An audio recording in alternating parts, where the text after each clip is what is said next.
Is Taylor's new song, Eldest Daughter, going to be about her dad's leaked emails about her?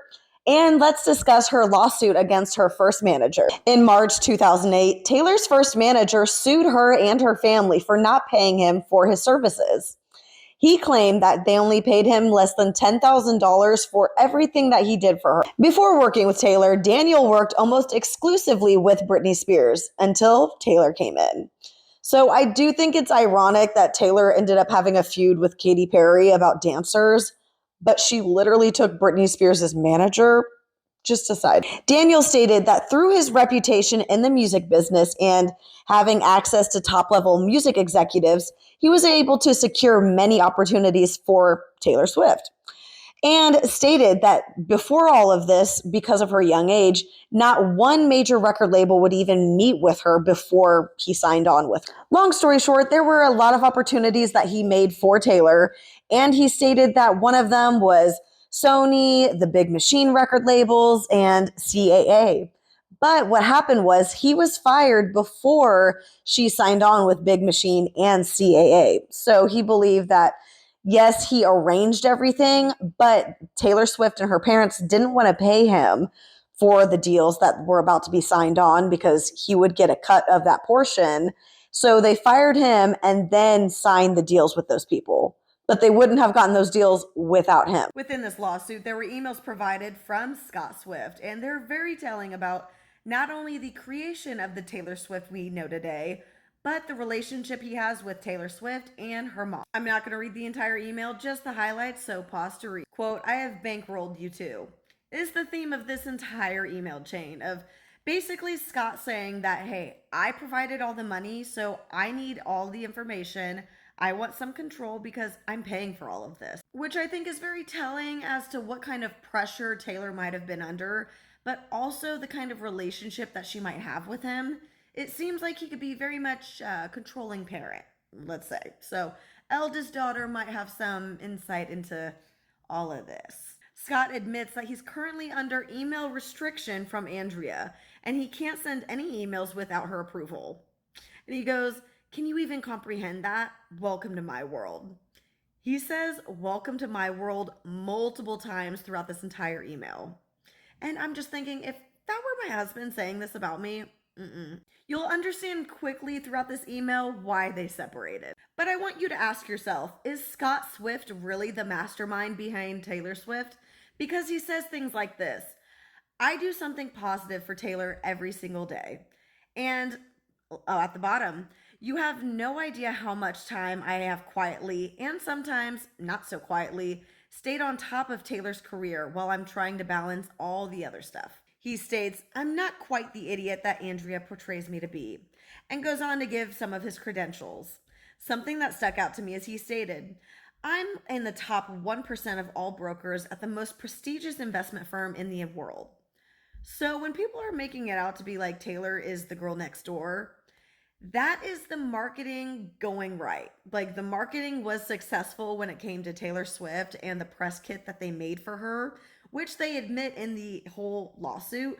They admit that Daniel created the press kit for her and helped create her public image. So they did a fantastic job duping the public into thinking you're giving money to the girl next door that could have been you. Do you have two houses? No. She literally had two houses before she was even famous. Okay? And by her, I mean her family. But you get what I'm saying. So when you see her now as a billionaire and people are celebrating her becoming a billionaire, people are buying her different variations, you're making a wealthy woman even richer. Like, she's never seen struggle in her entire life, and we're out here like boohoo Taylor. Like, come on. Now, here's why I think eldest daughter is going to be all about the pressures that she's received from her parents to be successful and never fail. Because of quotes like this. He stated, "I'm going to do anything that I think is appropriate to advance Taylor's career." And "Taylor is worth your efforts. You hopefully will become very wealthy with Taylor." And this one, "She is the best and will never disappoint you. Taylor will define your life's work."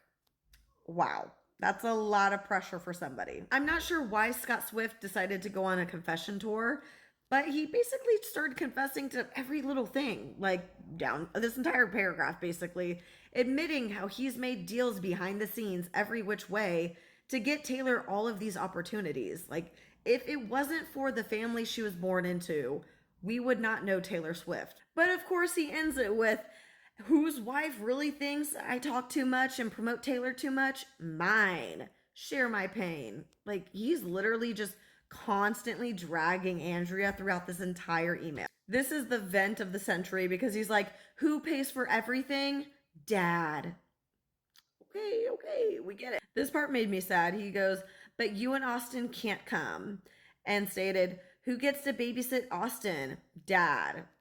If you're his dad, you're not babysitting him. But the fact that like he was just left off, like, oh, we gotta go with Taylor, so like good luck, Austin. Like, I just feel for him.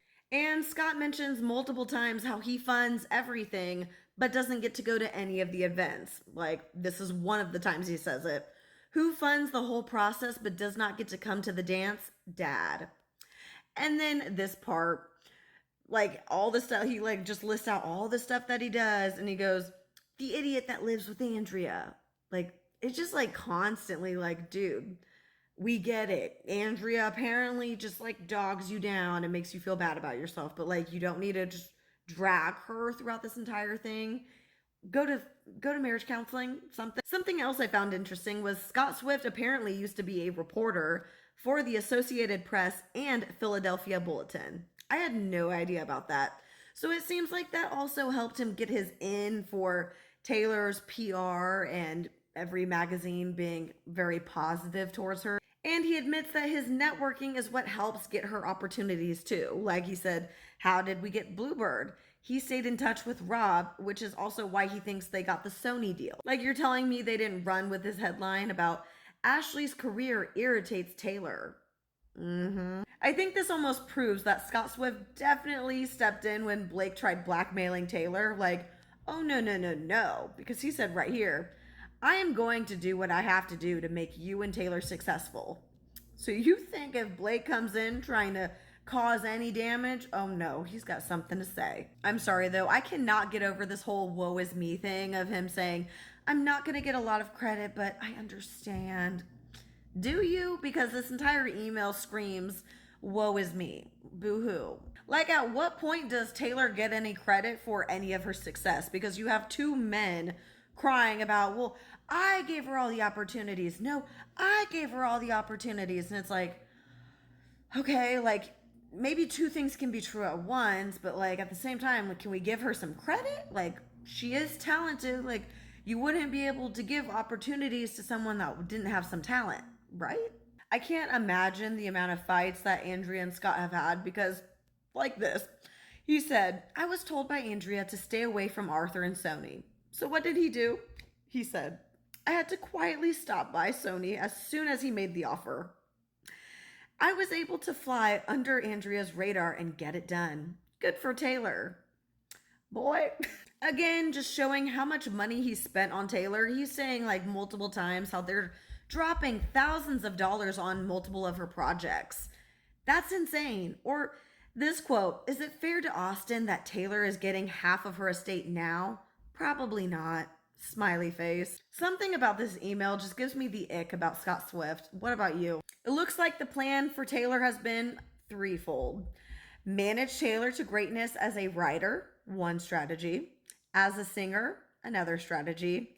And as an eventual movie star. They say she has talent. There's something very telling about this next statement. He says, we need to prepare as a family, and maybe you have laid out a plan with Taylor and Andrea, but they have not communicated it with me. Why not? Is it because you're very controlling? Doing things that they said not to do? I don't know, Scott. You tell me. I know there's going to be some snark in eldest daughter because he says things like this. If I mention a Jim Reeves investment, please don't discuss it with my daughter, who treated me like I was an idiot for trying to lock up a 32% return. Really? Now I have to get back to work so I can pay for some events that I won't get to go to. Yeah, woe is me. It must be hard to be rich. I couldn't imagine the struggles of having so much money. that you had two houses when most people nowadays can't even get one. Is this why he started popping up at events more often? What do you guys think of all of this? As always, this is all alleged, so take it with a grain of salt and follow me for more.